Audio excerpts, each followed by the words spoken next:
조우섭입니다. 장관님이나 저희나 여당이나 야당이나 모두가 다 마찬가지로 피해자분들이 이런 사건이 발생된 것에 대해서 매우 안타깝게 생각하고 피해자분들이 보다 더 많이 구제되기를 희망하는 건 다 같은 것 같아요. 다만 방법론에 있어서 차이가 있는 것뿐이다라고 생각을 합니다. 크게 두 가지 부분에 있어서 차이가 있는데요. 하나는 범위를 설정하는 데 있어서의 문제. 그것은 아까 장관님께서는 답변하실 때 거의 모든 대상이 포함된다라고 말씀을 주셨어요.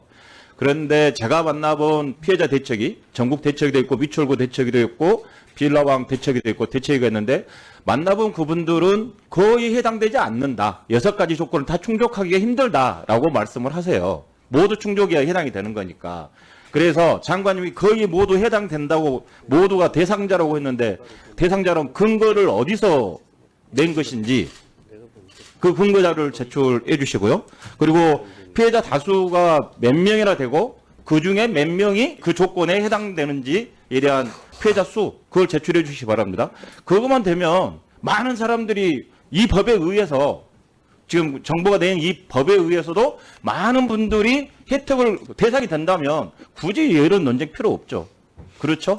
그래서 그에 대한 자료 제출해 주시고 두 번째의 문제는 방법의 문제입니다. 저희 민주당은 피해자들과 계속 만나면서 피해자들이 원하는 방법들이 무엇인지를 계속 물어봤었고 토론했고 간담회를 통해서 세 가지 방법을 이야기를 했었습니다. 하나는 LH 매입 방법, 두 번째는 임차인들이 우선 매수권을 행사하는 방법, 세 번째로는 보증금 반환 채권을 매입하는 방법.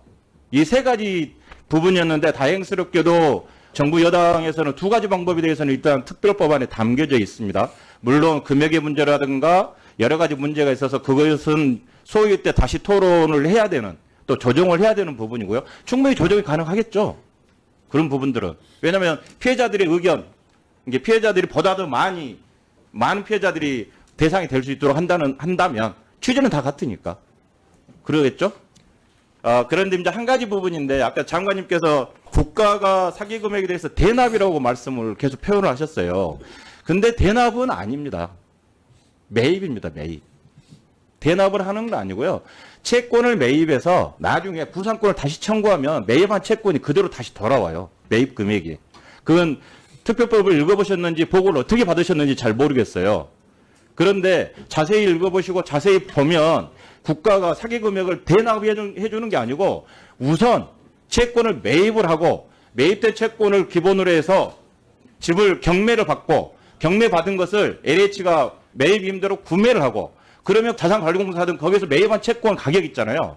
그 가격은 이미 다시 회수가 돼요. 또한 부동산 가격이 어떻게 될지 모르겠지만 뭐 향후 1, 2년 정도 경매 과정을 거치게 되면 그 과정에서는 임차인은 계속 거주하게 할 수 있고 나중에 임차인이 우선 매수를 할 수도 있는 거고 LH가 매입을 했을 경우에 부동산 가격의 변화에 따라서 다른 영향을 미칠 수도 있어요. 이거는 보다 더 구체적으로 소위 때 다시 말씀드리겠는데 대납이 아니라면 채권 매입도 가능하다는 거죠. 사기에 대해서 국가가 대납한 거 아니고 정당한 절차를 거쳐서 매입을 한다고 한다면 그건 반대할 이유가 없는 거잖아요.